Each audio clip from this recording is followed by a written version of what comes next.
Hallelujah. കർത്താവേ പരിശുദ്ധമായിട്ട് വെള്ളിയാഴ്ച പോൽക്കാലം ദൈവജനം നിൽപ്പാൻ വലിയവനായ ദൈവന്റെ ജില്ലാ ഭാഗ്യത്തെ സ്തുതിക്കുന്ന സ്തോത്രം ചെയ്യുന്നു.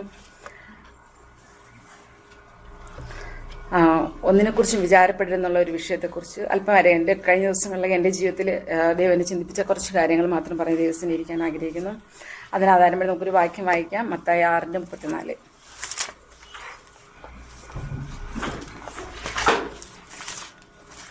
അതുകൊണ്ട് നാളേക്കായി വിചാരപ്പെടരുത്, നാളത്തെ ദിവസം തനിക്കായി വിചാരപ്പെടുമല്ലോ. അതത് ദിവസത്തിന് അന്നന്നത്തെ ദോഷം മതി. നമുക്കൊരു വിഷയം പ്രാർത്ഥിക്കാം. പരിശുദ്ധനായ ദൈവമേ, നല്ല സമയത്തിനായി സ്തോത്രം ചെയ്യുന്ന കർത്താവേ, ദൈവത്തിൻ്റെ മടിയും കർത്താവിൻ്റെ മുമ്പിലായിരിക്കുന്നു. അപ്പം ദൈവയുടെ അടിനാവോട് കൂടി ഇരിക്കണമേ. കേൾക്കുന്നവർ കർത്താവിൻ്റെ മയത്തിനെ കർത്താവ് കൃപശ്യമാർന്ന് പ്രാർത്ഥിക്കുന്നു. പ്രാർത്ഥനയ്ക്ക് സ്തോത്രം ഈശ്വരനാഥനെ ആമേൻ. ഇവിടെ നമുക്ക് കാണാൻ കഴിയുന്നത് വിചാരപ്പെടരുതെന്നുള്ള ഒരു കാര്യത്തെക്കുറിച്ച് നമ്മളിവിടെ കാണുന്നു. അതുകൊണ്ട് നാളേക്കേ വിചാരപ്പെടരുത്, നാളത്തെ ദിവസം തനിക്കായി വിചാരപ്പെടുമല്ലോ, അതത് ദിവസത്തിൽ അന്നത്തെ ദോഷം മതി. ഇവിടെ കർത്താവ് യേശുക്രിസ്തുവിന്റെ ശിഷ്യന്മാരോട് പറയുന്ന ഒരു ഭാഗമാണ് നമുക്കിവിടെ കാണാനായിട്ട് കഴിയുന്നത്. അപ്പോൾ അവിടെ പറയുന്നത് വെച്ചാൽ വിചാരപ്പെടരുതെന്നുള്ള ഒരു കാര്യമാണ്. അപ്പം വിചാരപ്പെടരുത് എന്ന് കർത്താവ് യേശുക്രിസ്തുവോട് പറയുന്ന ആ വിചാരപ്പെടും എന്ന് ദൈവത്തിന് അറിയാവുന്നത് കൊണ്ടാണ് അവിടെ എന്ത് പറയുന്നത്, വിചാരപ്പെടരുത് എന്നുള്ള ഒരു കാര്യം അവിടെ പറയുന്നത്. അപ്പം ഇവിടെ നമ്മൾ വിചാരപ്പെട്ടത് കൊണ്ട് നമുക്കൊന്നും നേടാനായിട്ട് കഴിയില്ല. ബൈബിളിൽ നമുക്ക് നോക്കുകയാണെങ്കിൽ പല സ്ഥലത്ത് അത് കൃത്യമായിട്ട് പറഞ്ഞിട്ടുണ്ട്, വിചാരപ്പെടരുത് എന്നുള്ളത്. പക്ഷെ നമുക്ക് നല്ലവണ്ണം അറിയാമെങ്കിൽ നാം എന്ത് ചെയ്യും, പലപ്പോഴും വിചാരപ്പെട്ടു പോകാറുണ്ട്. പലതിനെക്കുറിച്ച് നഷ്ടമായതിനെ ഓർത്തായിരിക്കാം, അല്ലെങ്കിൽ നാളെക്കുറിച്ചായിരിക്കാം, അല്ലെങ്കിൽ അന്നത്തെ ദിവസത്തെക്കുറിച്ച് പലപ്പോഴും നാം എന്ത് ചെയ്യാറുണ്ട്, പലതിനെക്കുറിച്ചും വിചാരപ്പെട്ടു പോകാറുണ്ട്. ഈ വിചാരപ്പെടുന്നതുകൊണ്ട് പ്രത്യേകിച്ച് നമുക്ക് വലിയ ഗുണമൊന്നും ഉണ്ടാകത്തില്ല. കാരണം നമ്മുടെ ആരോഗ്യം ക്ഷയിക്കാം, നമുക്ക് ചിലപ്പോൾ പ്രഷർ കൂടാം, പല കാര്യങ്ങളും നമുക്ക് സംഭവിക്കാം. പക്ഷെ അത് പോസിറ്റീവായിട്ട് നമ്മൾ വിചാരപ്പെടുന്നതുകൊണ്ട് ഒന്നും നമുക്ക് ഉണ്ടാകാറില്ല. നമ്മുടെ അമ്മയുടെ ഉദരത്തിൽ ഉരുവാങ്ങുന്നതിന് മുമ്പ് ദൈവം നമ്മെ കണ്ടതാണ്. അപ്പം നാളെ എന്താകും, നാളത്തേക്ക് അവർക്ക് എന്താണ് ആവശ്യമുള്ളതെന്നുള്ളത് ദൈവത്തിന് നല്ലവണ്ണം അറിയാം. അപ്പോൾ അത് അന്നേക്കുള്ളത് ദൈവം നമുക്ക് കരുതിയിട്ടുണ്ട്. പക്ഷെ എന്നാലും നമുക്കറിയാം എങ്കിൽ തന്നെ നമ്മൾ എന്ത് ചെയ്യും, പലപ്പോഴും വിചാരപ്പെട്ടു ചിലപ്പോൾ നഷ്ടങ്ങളെ ഓർത്തിട്ടായിരിക്കാം, അല്ലെങ്കിൽ നാളെ എന്തായി തീരും എന്നുള്ള പല ചിന്തകളും മനുഷ്യനോട് നമ്മൾ എന്ത് ചെയ്യും, ചിന്തിച്ചു പോകാറുണ്ട്. അപ്പം ദൈവം കൂടെ ഉണ്ട് ഒരു വിശ്വസിക്കുക, അതിൻ്റെ ഒരു നമ്മൾ ദൈവത്തിൽ വിശ്വസിക്കുക, കർത്താവ് യേശുക്രിസ്തുവിൽ നാം വിശ്വസിക്കുന്നവർക്ക് എന്ത് ചെയ്യാം, അങ്ങനെ ഒരു ചിന്തയുടെ ആവശ്യമില്ല. പക്ഷെ എന്നാലും ആ ആകുലത, ഒരു ഒരു പ്രയാസം പലപ്പോഴും നമ്മുടെ ജീവിതത്തിൽ കടന്നു വരാറുണ്ട്. അപ്പോൾ ദൈവജനത്തിൽ പറയുന്നുണ്ട്, നമ്മൾ വിചാരപ്പെട്ടുകൊണ്ട് നമുക്കൊന്നും ഒരു നീട്ടാനോ ഒന്നും നമുക്ക് കഴിയുകയില്ല. പക്ഷെ എന്നാലും നമ്മൾ എന്ത് വിചാരപ്പെടും. ഞാൻ ചെറിയൊരു സ്റ്റോറി പറഞ്ഞിട്ട് ബാക്കിയുള്ള കാര്യങ്ങൾ പറയാൻ ആഗ്രഹിക്കുകയാണ്. അപ്പം ഒരു നദിയുടെ തീരത്ത് ഒരു വൃക്ഷം നിപ്പ്, കഴിഞ്ഞ ദിവസം ഞാനൊരു കേട്ട ഒരു സ്റ്റോറിയാണ്. ഒരു നദിയുടെ തീരത്ത് ഒരു വൃക്ഷം നിപ്പുണ്ടായിരുന്നു. അപ്പോൾ ആ വൃക്ഷത്തിൽ ഒത്തിരി പൂക്കളുണ്ടായിരുന്നു. പക്ഷേ ആ ഒരു മഴയും കാറ്റും ഒക്കെ വന്ന് കാണാൻ ആ പൂക്കളെല്ലാം എന്ത് ചെയ്തു, നിലത്ത് പൊഴിയുവാനായിട്ട് തീർന്നു. അപ്പോൾ ആ വൃക്ഷം എന്ത് ചെയ്തു, വളരെയധികം വിചാരപ്പെട്ട് ദുഃഖിച്ചിങ്ങനെ താഴോട്ട് നോക്കി ഇങ്ങനെ നിൽക്കുമായിരുന്നു. അപ്പോൾ തൊട്ടടുത്തൊരു കിളി വന്നിരുന്നു ചോദിച്ചു, നീ എന്തിനാണ് ഇങ്ങനെ താഴോട്ട് നോക്കി നിൽക്കുന്നതെന്ന് ചോദിക്കാണ്ടായിരുന്നു. അപ്പോൾ പറഞ്ഞു, നീ താഴോട്ട് നോക്കി, എന്നിലുണ്ടായിരുന്ന എല്ലാ പൂക്കളും എത്ര നല്ല ഭംഗിയുള്ള പൂക്കളാണ്, പക്ഷെ അതെല്ലാം നിലത്ത് പൊഴിഞ്ഞു പോകാനായിട്ട് ഇപ്പം എൻ്റെ കയ്യിൽ ഒരു പൂ പോലും ഇല്ല, എല്ലാം നിലത്ത് വീഴുവാനായിട്ട് തീർന്നു എന്ന് പറഞ്ഞു. അപ്പോൾ പക്ഷി പറഞ്ഞു, നീ എന്തിനു താഴോട്ട് നോക്കും, നീ നിന്നിൽ തന്നെ ഒന്ന് നോക്കിക്കേ, എന്തോരം വിരിയാറായി എത്രയോ മൊട്ട് നിന്നിലെ നിപ്പുണ്ട്, നീ എന്താ അത് ചിന്തിക്കാത്തത്, നാളെ അതെല്ലാം വിരിയാനുള്ളതില്ല, അപ്പം എന്ത് ഭംഗിയുണ്ടാ നിനക്ക്. അപ്പോൾ ഈ കഥയിൽ കൂടെ എനിക്ക് മനസ്സിലായെന്ന് പറയാം, നാം പലപ്പോഴും നമ്മിലോട്ട് നാം ചിന്തിക്കാറില്ല, നമ്മുടെ നഷ്ടങ്ങളെ ഓർത്തിട്ട് അയ്യോ എനിക്ക് നഷ്ടമായി പോയല്ലോ, അല്ലെങ്കിൽ ആ ഒരു കാര്യത്തെക്കുറിച്ച് പലപ്പോഴും നമ്മൾ എന്ത് ചെയ്യും, ചിന്തിച്ച് നമ്മൾ നെടുവീർപ്പിട്ട് വിഷമിക്കാറുണ്ട് പല സമയത്ത്. പക്ഷെ അതുകൊണ്ട് നമുക്കൊരു ഗുണമൊന്നും ഉണ്ടാവില്ല. പക്ഷെ ആ സമയം നമ്മളിലോട്ടൊന്ന് നോക്കുവാണെങ്കിൽ തീർച്ചയായും നമ്മിലുള്ള ഗുണങ്ങൾ, അല്ല ദൈവം നമ്മിൽ പകർന്നിരിക്കുന്ന ഗുണങ്ങളെ നമുക്ക് എന്ത് ചെയ്യും, കാണാനായിട്ട് കഴിയും. പക്ഷെ ഒരിക്കലും നമ്മളത് ചിന്തിക്കാറില്ല. അപ്പോൾ ഇവിടെ കർത്താവ് യേശുക്രിസ്തു പറയണത് നമ്മൾ ഒരിക്കലും നാളത്തേക്കായിട്ട് വിചാരപ്പെടരുത്. അതുപോലെ കർത്താവ് യേശുക്രിസ്തു നമ്മൾക്ക് വേണ്ടി, നമ്മുടെ പാപങ്ങൾക്ക് വേണ്ടി മരിച്ചടക്കപ്പെട്ട് ഉയർത്തിയിട്ട് എന്ത് ജീവിക്കുന്നു. അപ്പം നമുക്കൊരു അവകാശം, ഒരു നിത്യത നമുക്ക് ഉറപ്പ് പറഞ്ഞിട്ടുണ്ട്. പക്ഷെ നമ്മളൊന്നും ഒരിക്കലും നമ്മൾ അതിലോട്ട് ചിലപ്പോൾ നമ്മുടെ കണ്ണ് അവിടുന്ന് മാറിപ്പോകാറുണ്ട്. പലപ്പോഴും നമ്മൾ ലോകത്തിലോട്ട് നോക്കാറുണ്ട്, അയ്യോ എനിക്കിത് നഷ്ടമായല്ലോ, അല്ലെങ്കിൽ എനിക്കിത് കിട്ടിയില്ലല്ലോ, നാളെ ഞാൻ എന്ത് ചെയ്യും, നാളെ എൻ്റെ ജീവിതം എന്തായിത്തീരും എന്നുള്ള പല ചിന്തകൾ നമ്മുടെ ജീവിതത്തിൽ കടന്നു വരും. പക്ഷെ ആ സമയത്തേക്ക് നമ്മൾ ഒരിക്കലും നമ്മൾ ആ നിത്യം നമ്മൾ ഓർക്കാറില്ല. അതായത് പലപ്പോഴും നമ്മൾ അതിൽ നിന്ന് ഓർക്കാറില്ലെന്നല്ല, നമ്മൾ അതിൽ നിന്ന് പതറിപ്പോകുന്ന അവസ്ഥകൾ നമ്മുടെ ജീവിതത്തിൽ എന്ത് ചെയ്യില്ല, ഈ വൃക്ഷം ചെയ്ത പോലെ ആ നഷ്ടങ്ങളെ ഓർത്തിട്ട് പലപ്പോഴും നമ്മുടെ ജീവിതത്തിൽ നമ്മൾ നാമം ചിന്തിക്കാറുണ്ട്. അപ്പോൾ ഇവിടെ പറയണം, നാളത്തേക്കായിട്ട് നാളെ ദിവസം തനിക്കായി വിചാരപ്പെടണം, അതത് ദിവസത്തേക്ക് അന്നത്തെ ദോഷം മതി എന്നിവിടെ കാണാൻ കഴിയുന്നത്. അതുപോലെ മത്തായി 10:19 നമുക്കൊന്ന് വായിക്കാം.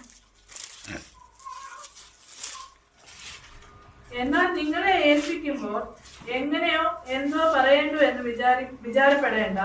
പറവാനുള്ളത് ആ നാഴികയിൽ തന്നെ നിങ്ങൾക്ക് ലഭിക്കും. പറയുന്നത് നിങ്ങളല്ല, നിങ്ങളിൽ പറയുന്ന നിങ്ങളുടെ പിതാവിന്റെ ആത്മാവത്രേ.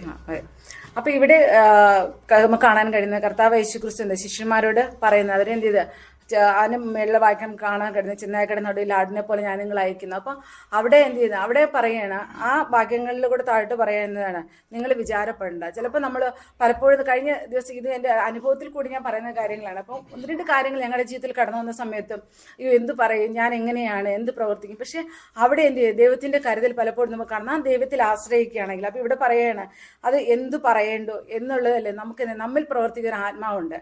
ഒരിക്കലും ആത്മാവിനൊരു മങ്ങലേൽപ്പം നാം ഇടയാക്കരുത്. അപ്പൊ നാം ക്രിസ്തുവിൽ ആശ്രയിക്കണമെങ്കിൽ, ആ ആത്മാവ് പരിശുദ്ധാത്മാവിന്റെ നിയോഗത്തിൽ നാം മുമ്പോട്ട് പോവുകയാണെങ്കിൽ തീർച്ചയായും നാം എന്താണ് പറയേണ്ടത്, അല്ലെങ്കിൽ നാം എന്താണ് അടുത്ത നിമിഷം നമ്മുടെ ജീവിതത്തിൽ എന്താണെന്നുള്ളത് പരിശുദ്ധാത്മ നമുക്ക് എന്ത് ചെയ്യും, ആലോചന പറഞ്ഞു തരും. നമ്മുടെ ആത്മാവിൽ കൂടി നമ്മൾ ബലപ്പെടുത്തുവാനായിട്ട് തരും. നമ്മൾ എന്ത് ചെയ്യണം, ദൈവത്തിൽ നമ്മൾ ആശ്രയിക്കണം.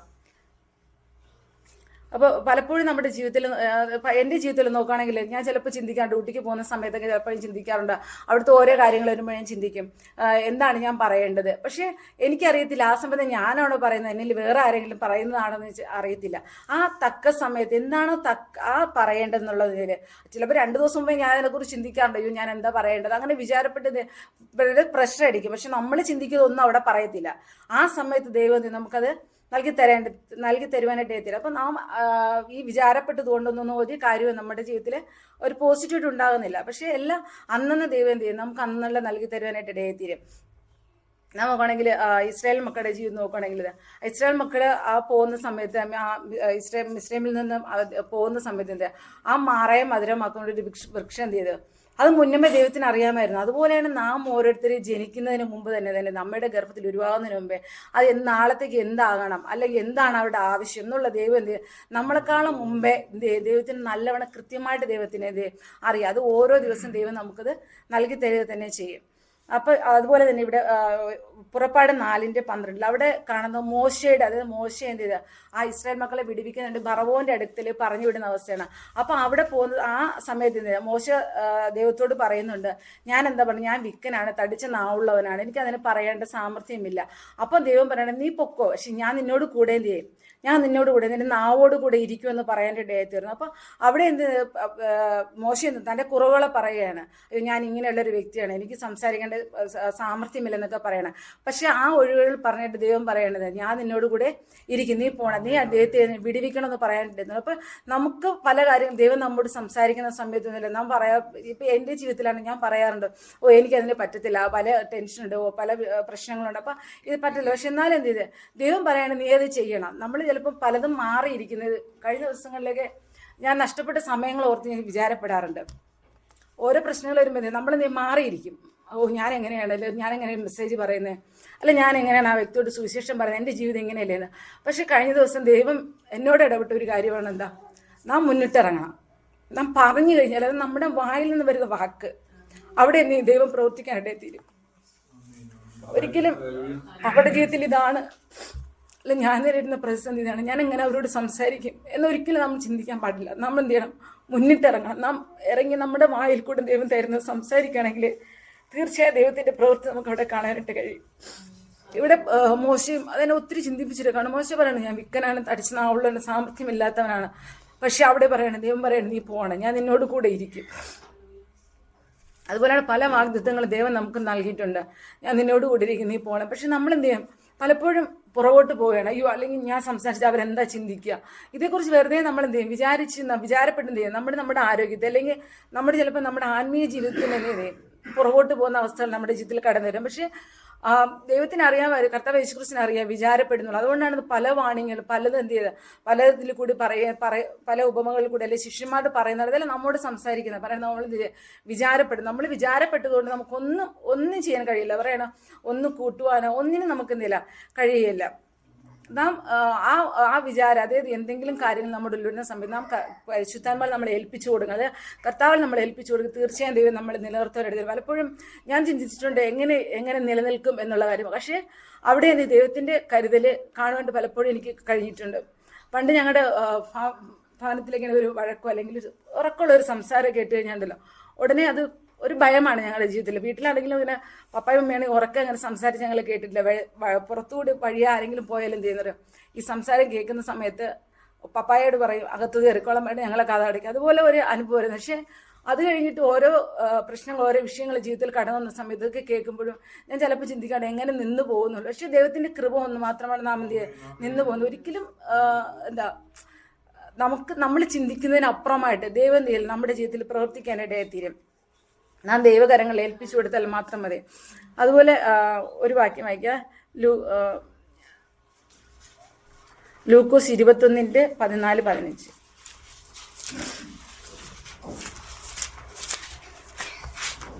ആകയാൽ പ്രതിവാദിപ്പാൻ മുൻകൂട്ടി വിചാരിക്കാതിരിക്കേണ്ടതിന് മനസ്സിൽ ഉറച്ചുകൊള്ളുവിൻ.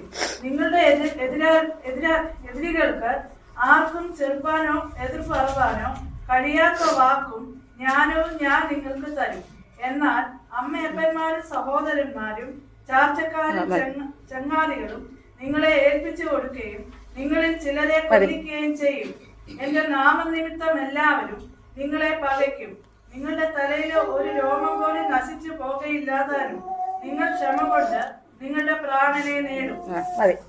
ഇപ്പൊ ഇവിടെ ഞാൻ എടുത്ത് എന്നെ ചിന്തിപ്പിച്ചൊരു വാക്യമാണ്, എതിരികൾക്ക് ആർക്കും ചെറുപ്പാനോ എതിർ പറയാനോ കഴിയാത്ത വാക്ക് ജ്ഞാനോ ഞാൻ നിങ്ങൾക്ക് തരും. അപ്പോൾ അതിൽ നിന്ന് വലിയ ഒരു ഇത് നമുക്കൊരു നേടാനില്ല, അതായത് ഒരു സന്തോഷം നമുക്ക് ലഭിക്കാനില്ല. അവിടെ പറയണേ എതിരികൾക്ക് ഇത്ര എഴുതാൻ, അതായത് വേറെ ആർക്ക് ചെറുപ്പാനോ എതിർ പറയാൻ കഴിയാത്ത വാക്ക് ജ്ഞാനവും. ഇതൊരിക്കലും നമുക്ക് മാനുഷികമായിട്ട് നമുക്ക് ചെയ്യാൻ കഴിയില്ല, അത് ദൈവം പ്രവർത്തിച്ചാലേ ഉള്ളൂ. അപ്പോൾ ഓരോ ജ്ഞാനം, അതിലൊരു വാക്ക് ദൈവം തരുന്നത്, ദൈവമാണ് നമുക്ക് തരുന്നത്, നാം അല്ല. ഓരോ സാഹചര്യം അനുസരിച്ച് നമുക്ക് സംസാരിക്കാൻ അല്ലെങ്കിൽ പ്രവർത്തിക്കാനായിട്ട് ദൈവം എന്ത് ചെയ്യും, നമുക്ക് ദൈവങ്ങൾ ഏൽപ്പിച്ചു കൊടുക്കണം. തീർച്ചയായും ദൈവം നമുക്ക് നൽകി തരാനായിട്ട് തീരും. പലപ്പോഴും നമ്മൾ ചിന്തിക്കേണ്ട ഞാൻ അവിടെ പോയി അത് സംസാരിക്കാം അല്ലെങ്കിൽ ഇങ്ങനെ സംസാരിക്കണം എന്ന് നമ്മൾ പലപ്പോഴും ചിന്തിച്ച് ഇങ്ങനെ ആലോചിച്ചൊക്കെ ഇരിക്കും. പക്ഷെ ആ പോകുന്ന സമയത്ത് ഒന്നുമില്ല, ഒരിക്കലും അത് പറയാനായിട്ട് ദൈവം അവിടെ അനുവദിക്കില്ല. ദൈവത്തിന് അറിയാം അത് പറഞ്ഞാൽ അവിടെ ശരിയാകത്തില്ല, അല്ലെങ്കിൽ പ്രശ്നം വേറെ വഴിക്ക് പോകും എന്നുള്ള കാര്യങ്ങൾക്ക് ദൈവത്തിന് നല്ല. അപ്പം എന്താണ് നാം പറയാനുള്ളത്, ദൈവം എന്ത് ചെയ്യും, ജ്ഞാനം വേറെ ആർക്കും കൊടുക്കാത്ത ജ്ഞാനം എന്ത് ചെയ്യും ദൈവം നമുക്ക് തന്നിട്ട് നമ്മൾ ഏൽപ്പിച്ചു കൊടുത്താൽ മാത്രം മതി. പിന്നെ ചിന്തിപ്പിച്ചത് അതായത് ആർക്ക് എതിർ പറയാനൊന്നും കഴിയാത്ത വാക്ക് ജ്ഞാനവും. അത് പലപ്പോഴും എന്നെ ഇടപെട്ട് ഒരു വാക്യം, വാക്കും ജ്ഞാനവും എന്ത് ചെയ്ത് ദൈവം നമുക്ക് നൽകി തരാൻ തരുന്നു. അതുപോലെ നമുക്ക് ബൈബിളിൽ നോക്കണം, പലരും വിചാരപ്പെട്ടതായിട്ട് നമുക്ക് കാണാൻ കഴിയുന്നത് മാർത്തയുടെ കാര്യം. അപ്പോൾ മാർത്ത വിചാരപ്പെട്ടതും യേശുവിനോട് പറഞ്ഞപ്പോൾ യേശു പറയുന്നത് അമ്മ അറിയാം നല്ല അംശം. നമ്മൾ ഒരു ഇത് ചെയ്തിട്ട് നമ്മൾ വിചാരപ്പെട്ടിട്ട് കാര്യമില്ല, വിചാരപ്പെടുമ്പോൾ നമ്മുടെ ആ നെഗറ്റീവിലോട്ട് നമ്മൾ പോകണം. പക്ഷേ നാം ദൈവസന്നിധിയിലത്തെ ഏൽപ്പിച്ചു കൊടുക്കുകയാണെങ്കിൽ, നാം മറിയെ പോലെ നമ്മുടെ നല്ല അംശം നമ്മൾ എന്ത് ചെയ്യണം, തിരഞ്ഞെടുക്കുകയാണെങ്കിൽ തീർച്ചയായും ദൈവത്തിൻ്റെ പ്രവർത്തനം നമുക്ക് കാണാൻ കഴിയണം. അത് ബൈബിളിൽ അതുപോലെ തന്നെ നമുക്ക് കരുതൽ കുറിച്ച് നമുക്ക് ബൈബിളിൽ കാണാൻ കഴിയുന്നത്. അതുപോലെ 1 പത്രോസ് 5:7 പറയുന്നു, അവൻ നിങ്ങൾക്കായി കരുതുന്നതാകിൽ നിങ്ങളുടെ സകല ചിന്താകുലങ്ങൾ എന്ത് അവൻ്റെ മേൽ ഇട്ടുകൊള്ളുവിൻ. അപ്പോൾ അവിടെ പറയണം, അത് നമുക്കൊരു ഇതിൽ അതായത് വേറെ ആരും പറയത്തില്ല. ഇപ്പം നമ്മുടെ അതായത് അപ്പനും അമ്മയും അല്ലെങ്കിൽ ഭാര്യ ഭർത്താവ് പരസ്പരം ഒരു കരുതലുണ്ടായിരുന്നാൽ അതൊരു പരിധിയുണ്ട്. പക്ഷെ ഇവിടെ ദൈവം പറയണത് അവൻ നിങ്ങൾക്ക് കരുതുന്നതാകിൽ നിങ്ങളുടെ സകല ചിന്താകുലങ്ങൾ, നിങ്ങൾ വെറുതെ ചിന്തിച്ച് വ്യാകുലപ്പെട്ട് ഇരിക്കേണ്ട കാര്യമില്ല. പക്ഷെ അവിടെ പറയണം നിങ്ങളുടെ സകല ചിന്താകുലങ്ങൾ നിങ്ങളെ ദൈവത്തിന് എന്നിൽ നിങ്ങൾ ഏൽപ്പിക്കുക. ദൈവം അവിടെ എന്ത് ചെയ്ത് പ്രവർത്തിക്കാൻ തരുന്നത്, അതായത് ഞാൻ നിങ്ങൾക്ക് ആ കാര്യം നിങ്ങളുടെ സകല ചിന്താകുലങ്ങളും എൻ്റെ മുമ്പിൽ ഇട്ടുള്ളൂ, ഞാൻ നിങ്ങൾ പുലർത്താവുന്നത് ചെയ്ത് അവിടെ നമുക്ക് കാണാൻ കഴിയുന്നു. അതുപോലെ ഫിലിപ്പിയിൽ നമുക്ക് കാണാൻ കഴിയുന്നു ഒന്നിനെക്കുറിച്ചും വിചാരപ്പെട്ടത്. അപ്പോൾ കഴിഞ്ഞ ദിവസങ്ങളിൽ ചില കാര്യങ്ങൾ ചിന്തിക്കുന്നത് പലപ്പോഴും നാം വിചാരപ്പെടുന്ന അല്ലെങ്കിൽ നമ്മൾ ചിന്തിക്കുന്നതെന്നറിയോ, നമ്മുടെ നഷ്ടങ്ങൾ ചിലപ്പോൾ ഓർത്തിട്ടായിരിക്കാം. പക്ഷേ കഴിഞ്ഞ ദിവസം ഞങ്ങളിങ്ങനെ ഫിലിപ്പിലെ ഇങ്ങനെ പഠിച്ചുകൊണ്ട് ഇങ്ങനെ കഴിഞ്ഞ ദിവസം ബൈബിൾ ക്ലാസ്സിന് വായിക്കുവാനിടയിൽ തീർന്നു. അപ്പോൾ അന്നേരം എന്നെ ചിന്തിച്ച കാര്യങ്ങൾ, പൗലോസിനെ നോക്കുകയാണെങ്കിൽ പൗലോസ് എന്തെല്ലാം വിട്ടിട്ടാണ് ഇങ്ങോട്ട് കടന്നു പോകുന്നത്. പക്ഷേ ആ പൗലോസിൻ്റെതായ ഒരു ഗുണങ്ങൾ എന്തൊക്കെ വിട്ടു, ഇതൊക്കെ ഉണ്ടായിരുന്നെന്നും കൃത്യമായിട്ട് അവിടെ ആ ഭാഗങ്ങൾ നമുക്ക് കാണാൻ കഴിയില്ല. കുറച്ച് കാര്യങ്ങൾ അവിടെ പറയണം. ആ ഫിലിപ്പിലെ ദൈവമക്കൾക്ക് എന്ത് ചെയ്യുക, ഒരു ഉപദേശമായിട്ട് അല്ലെങ്കിൽ അവരൊരു പ്രോത്സാഹനമായിട്ട് അവരോട് പറയണം. പക്ഷെ അവർ ദൈവത്തെ അനുസരിച്ചൊക്കെയാണ് ജീവിക്കുന്നത്. എന്നാലും ഒന്നുകൂടി പ്രോത്സാഹനം കൊടുക്കുകയാണ്. താൻ കാരാഗ്രഹത്തിൽ കിടക്കുകയാണ്, എന്നാലും കാരാഗ്രഹത്തിൽ കിടന്നുകൊണ്ടും അവർക്ക് എന്ത് ചെയ്യുക, ഒരു പ്രോത്സാഹനം കൊടുക്കുന്നതാണ്. എനിക്ക് ആ ഒരു കാരാഗ്രഹത്തിൻ്റെ അവസ്ഥയിൽ വേണമെങ്കിൽ തിരിച്ചു പോകും. പക്ഷേ ഇതെല്ലാം എനിക്ക് തിരിച്ചു പോകും, നിങ്ങൾക്ക് തിരിച്ചു പോകാമെങ്കിൽ, അതായത് ദൈവഭാഗം വിട്ട് തിരിച്ചു പോകാമെങ്കിൽ ഇത്രയും ഉണ്ടെങ്കിൽ എനിക്ക് അതിൽ കൂടുതലുണ്ട്. പക്ഷെ ഞാനെന്നില്ല ആ പുറകെ വിട്ട് കളഞ്ഞേനെ, അതല്ല ഞാൻ ചവറന്ന് എണ്ണുകയാണ്. അപ്പോൾ അതിനൊന്നും എന്തില്ല, ഞാൻ ശ്രദ്ധ കൊടുക്കാതെ എന്നില്ല. ഞാൻ ക്രിസ്തുവിൽ മാത്രം, അതായത് ഞാൻ പിന്നിലുള്ള എല്ലാം മറന്ന് മുമ്പിലേക്ക് ആഞ്ഞുകൊണ്ടാണ് ഓടുന്നത്. അവിടെ വേണമെങ്കിൽ അവിടെയും അവർ വിചാരപ്പെടും, അല്ലെങ്കിൽ അവരുടെ ഉള്ളിൽ ആകുലത കടന്നു വരും എന്നൊക്കെ ചിന്തിച്ചിട്ടായിരിക്കും പൗലോസ് എന്നില്ല ആ ഒരു ആഹ്വാനം അവർക്ക് കൊടുക്കുന്നത്. അപ്പോൾ നമുക്ക് പൗലോസ് നല്ലൊരു മാതൃകയാണ്. കാരണം ഇതെല്ലാം വിട്ടെറിഞ്ഞിട്ട് കടന്നു വന്നിട്ടും ആ ഒരു കാരാഗ്രഹത്തിൻ്റെ അനുഭവം കടന്നു വന്നിട്ട് ഒന്നും എന്ത് ചെയ്യില്ല, ഒന്നുകൂടി ദൈവത്തെങ്കിലേക്ക് അടുക്കാവില്ല, അതിന് പിന്നെ ഒന്നുകൂടി മുന്നോട്ട് പോകാം എന്ന് വെച്ച് എന്ത് ചെയ്യില്ല, മുന്നോട്ട് പോകണം. ഒരിക്കലും പുറകോട്ട് തിരിഞ്ഞോടെ നമുക്ക് കാണാൻ കഴിയില്ല. അപ്പോൾ ഈ ഭാഗങ്ങളൊക്കെ നമ്മൾ വായിക്കുമ്പോൾ നമ്മൾ വിചാരപ്പെട്ടിട്ട് ചിന്തിച്ചിട്ടൊന്നും ഒരു കാര്യമില്ല. എല്ലാം തക്ക സമയം ദൈവം എന്ത് ചെയ്തു, ആ ദൈവത്തിൻ്റെ വഴിയിൽ ദൈവം കൃത്യമായിട്ട് ഇങ്ങനെ പറയാം, ഉചിതമായിട്ട്, അതായത് എന്നാണ് ഉചിതം, എന്താണ് വേണ്ടത്, അതായത് ഏത് സമയത്താണ് വേണ്ടത്, ആ സമയത്ത് പ്രവർത്തിക്കാനിടയായിത്തീരും. നമ്മുടെ പ്രശംസ എന്ത് ചെയ്യണം, നാം എപ്പോഴും ക്രിസ്തുവിൽ ആശ്രയിക്കണം. നാം ക്രിസ്തുവിൽ ആശ്രയിക്കുകയാണെങ്കിൽ ആ ദൈവം എന്ത് ചെയ്യും, നമ്മളെ എത്തിക്കേണ്ട സ്ഥലത്ത് ആ കൃത്യസമയത്ത് നമ്മൾ എന്ത് ചെയ്യും, എത്തിക്കാനായിട്ട് ഇടയായിത്തീരും. അല്ല, സങ്കീർത്തനം നമുക്ക് കാണാൻ കഴിയുന്നുണ്ട്, ഭാരം യഹോവയുടെ വെച്ച് കൊള്ളുക എന്ന്. നമ്മൾ എന്ത് ഭാരമാണ് നാം പലപ്പോഴും ഇങ്ങനെ പഴയ ഒരു സ്റ്റോറിയൊക്കെ ഇനി ഓർമ്മ വരുന്നുണ്ട്. ഇങ്ങനെ ബസ്സിലൊരു അമ്മച്ചി കയറിയിട്ട് സാധനം അമ്മച്ചി തന്നെ ചുമ്മിക്കൊണ്ട് നിൽക്കുകയാണ്, ആ താഴെ വെക്കുന്നില്ല. പക്ഷേ അമ്മച്ചി അത് പിടിക്കേണ്ട കാര്യമില്ല. അതുപോലെ നമ്മുടെ ജീവിതത്തിൽ ചില സമയം നമ്മൾ നോക്കുന്നത് ഇവിടെ പറയണേ, നിന്റെ ഭാരം യഹോവയിൽ വെച്ച് കൊള്ളുക. പക്ഷെ എന്നാലും നമ്മൾ എന്ത് പറയുന്നെങ്കിലും പലപ്പോഴും നമ്മൾ ഈ ഭാരം കൊണ്ടാണ് നമ്മൾ ചുമന്നു പോകാറുള്ളത്. പക്ഷെ എന്താണ് നമ്മുടെ ഭാരം, അല്ല നമ്മൾ ക്രിസ്തുവിൽ ഏൽപ്പിച്ചു കൊടുത്ത് തീർച്ചയായും എന്ത് ചെയ്യും, ദൈവം നമ്മെ വിടിയിക്കാനായിട്ട് ഇടയായിത്തീരും. നാം കുലുങ്ങിപ്പോകാൻ ഒരിക്കലും എന്തില്ല, ദൈവം ഒരിക്കലും എന്തില്ല സമ്മതിക്കുകയില്ല. അതുപോലെ എബ്രായറിൽ പറയുന്നു, ഞാൻ അതിന് ഒരു നാളും അനാഥനായിട്ട് വിടുകയില്ലെന്ന്. ഒരിക്കലും അത് ഇപ്പം നമ്മുടെ അപ്പനും അമ്മയ്ക്കും ഒന്നും പറയാൻ പറ്റത്തില്ല, അനാഥനെ വിടത്തില്ല, അതെല്ലാം ഒരു പരിധിയുണ്ട്. ഇപ്പം ആർക്കാണല്ലോ. പക്ഷേ ദൈവം അവിടെ പറയണതാ, ഞാൻ അതിന് ഒരു നാളും അനാഥനായിട്ട് വിടുകയില്ല. അപ്പം ഈ കാര്യങ്ങൾ, ഈ വാഗ്ദത്തങ്ങൾ ഓരോന്നും നമ്മൾ കേൾക്കുമ്പോൾ നമ്മൾ പിന്നെ വിചാരപ്പെടേണ്ട ആവശ്യമില്ല. ഞാനിത് പറയുന്നെങ്കിലും കഴിഞ്ഞ ദിവസങ്ങളാണ് ഞാൻ ഒത്തിരി വിചാരപ്പെട്ട ഒരാളാണ്. പക്ഷെ പിന്നീട് ഞാൻ ചിന്തിച്ചു, കുറച്ച് കഴിയുമ്പോൾ ചിന്തിക്കുക, അയ്യോ വിചാരപ്പെട്ടിട്ട് ഒരു കാര്യമില്ല, വെറുതെ പ്രഷർ കൂടുക, അല്ലെങ്കിൽ നമുക്ക് ക്ഷീണം ഉണ്ടാകുന്ന അങ്ങനത്തെ കാര്യങ്ങൾ കടന്നു വരും. പക്ഷെ ആ വിചാരപ്പെട്ടിട്ടില്ല, ഒരു കാര്യം നമ്മുടെ ജീവിതത്തിൽ നമ്മൾ നേടിയെടുക്കാനില്ല. പക്ഷെ ഇത്രയും വാഗ്ദങ്ങൾ, അതായത് എൻ്റെ ഭാരം എന്നിൽ വെച്ചു കൊള്ളുക, ഞാൻ അതിന് ഒരാളും കൈവിടുകയില്ല എന്നൊക്കെ ദൈവവും വാഗ്ദത്തങ്ങളുണ്ടെങ്കിൽ നമ്മൾ പലപ്പോഴും തരും മാറിപ്പോകുന്ന ഒരവസ്ഥ. പക്ഷെ നമ്മൾ ഒരിക്കലും അതിൽ നിന്ന് പിന്മാറാതെ, അതായത് ക്രിസ്തുവിൽ നമ്മുടെ പ്രശംസ എപ്പോഴും എവിടെയാണ്, ക്രിസ്തുവിലാണ്. അപ്പം നമ്മൾ ആ ക്രിസ്തുവിനെ നമ്മൾ നോക്കിക്കൊണ്ട് മുന്നേറുവാണെങ്കിൽ, നമ്മുടെ ഓരോ കാര്യങ്ങളും ക്രിസ്തുവിൽ വെക്കുവാണെങ്കിൽ, ദൈവത്തോട് ആലോചിച്ച് ഓരോ കാര്യങ്ങളും മുന്നോട്ട് പോവുകയാണെങ്കിൽ ദൈവം നമ്മെ ആ ലക്ഷ്യസ്ഥാനത്ത് എത്തിപ്പിക്കാൻ മതിയായ ദൈവമാണ്. നാം ഇതുവരെ ചെയ്താണെങ്കിൽ ഇനി ചെയ്യാനുള്ളതിൽ ഒന്നും ഓർത്ത് നമ്മളിന് ഭാരപ്പെടേണ്ട കാര്യമില്ല. കഴിഞ്ഞു പോയതിനെ കുറിച്ച് ഓർത്തിട്ട് ഒന്നും നമുക്ക് ലഭിക്കുകയില്ല. ആ സമയങ്ങളെ ഓർത്തിട്ടാണെങ്കിലും ഒന്നും നമുക്ക് കിട്ടിയില്ല. പക്ഷെ ഇനി എന്താണ് നമുക്ക് ചെയ്യാൻ പറ്റുക, ആ ദിവസത്തിൽ നമ്മൾ ഏൽപ്പിച്ചു കൊടുക്കണം. തീർച്ചയായും ദൈവത്തിൻ്റെ നന്മകൾ നമുക്ക് പ്രാപിക്കേണ്ട ഇടയെത്തീരും. ഓരോ ദിവസം നമ്മൾ പ്രതീക്ഷിക്കുന്നതിനപ്പുറമായിട്ടാണ് ദൈവം നമ്മെക്കുറിച്ച് പ്രതീക്ഷിക്കുന്നത്. ദൈവം നമ്മെക്കുറിച്ച് നമുക്കൊരു പരിധിയുണ്ട്, അല്ലെ ഞാനിത് ചെയ്യുന്നത്. പക്ഷെ ദൈവം അതിനേക്കാളും ഉപരിയായിട്ടാണ് നമ്മിൽ നിന്ന് നമ്മെ ആഗ്രഹിക്കുന്നതും നമ്മെ വഴി നടത്താനായിട്ട് ദൈവം നിശ്ചയിച്ചിരിക്കുന്നത്. അതായത് നമുക്ക് അമ്മയുടെ ഉദരത്തിൽ ഉരുവാകുന്ന നമ്മെ കണ്ട ദൈവം എല്ലാ കാര്യങ്ങളും നമുക്ക് മുന്നമേ വെച്ചിരിക്കുന്ന ദൈവമാണ്. പക്ഷെ നമ്മൾ ആ ദൈവത്തിൽ നമ്മൾ ആശ്രമിക്കേണ്ടത് നമ്മൾ ഒരിക്കലും തളർന്നു പോകാൻ ഇടയാകുകയില്ല. അപ്പോൾ ഇവിടെ കാണുന്നത് പോലെ ഒരിക്കലും വിചാരപ്പെട്ടു പോകാതെ ആ ക്രിസ്തുവിൽ, അതായത് ആ ക്രൂശിൽ നമ്മൾ എപ്പോഴും ആശ്രയം വെച്ചുകൊണ്ട് നമ്മൾ മുന്നേറുകയാണെങ്കിൽ, പരിശുദ്ധാത്മാവിൽ ആശ്രയിച്ചുകൊണ്ട് നമ്മൾ ഏത് സാഹചര്യത്തിലും പരിശുദ്ധ നമ്മൾ വഴി നടത്തുവാൻ ശക്തിയുള്ളതാണ്. അപ്പോൾ ഓരോ ദിവസം നടക്കേണ്ട വഴി കാണിച്ചു തന്നു, ആലോചന പറഞ്ഞു തന്നു, അതുപോലെ നടത്താൻ കഴിവുള്ള വേറെ ആരുമില്ല. നമ്മുടെ പലരും നമുക്ക് ആലോചനയും കാര്യങ്ങളൊക്കെ പറഞ്ഞു തരും. പക്ഷെ എല്ലാത്തിനും ഒരു പരിധി മാത്രമല്ല. അവർ പറഞ്ഞ ആലോചനയ്ക്ക് ചിലപ്പോൾ അവർ ചിന്തിക്കുകയോ അവർ ഞങ്ങളെക്കാളും മുമ്പോട്ട് പോകരുത് എന്നുള്ള ചിന്തയിലായിരിക്കും ഓരോ ആലോചന പറയും. പക്ഷെ നമ്മൾ ക്രിസ്തുവിൽ നമ്മുടെ ഓരോ കാര്യങ്ങളെ ദൈവത്തിൽ ഏൽപ്പിക്കുകയാണെങ്കിൽ, ആ പരിശുദ്ധാത്മാവിൽ നമ്മൾ ആശ്രയിക്കുകയാണെങ്കിൽ നമ്മൾ വിചാരപ്പെട്ടു പോലും ഭാരപ്പെട്ടു പോലും ഒരിക്കലും ഇടവരത്തില്ല. ആ എല്ലാം തക്ക സമയം ദൈവം കൃത്യമായിട്ട് തന്നെ ചന്തമായിട്ട് ദൈവം നമ്മെ പ്രവർത്തിക്കാനായിട്ട് ഈ ദിവസങ്ങളിൽ ഈ വചനങ്ങൾ ദൈവം നമ്മെ സഹായിക്കട്ടെന്ന് പറഞ്ഞുകൊണ്ട് എൻ്റെ ചെറിയൊരു മെസ്സേജ്.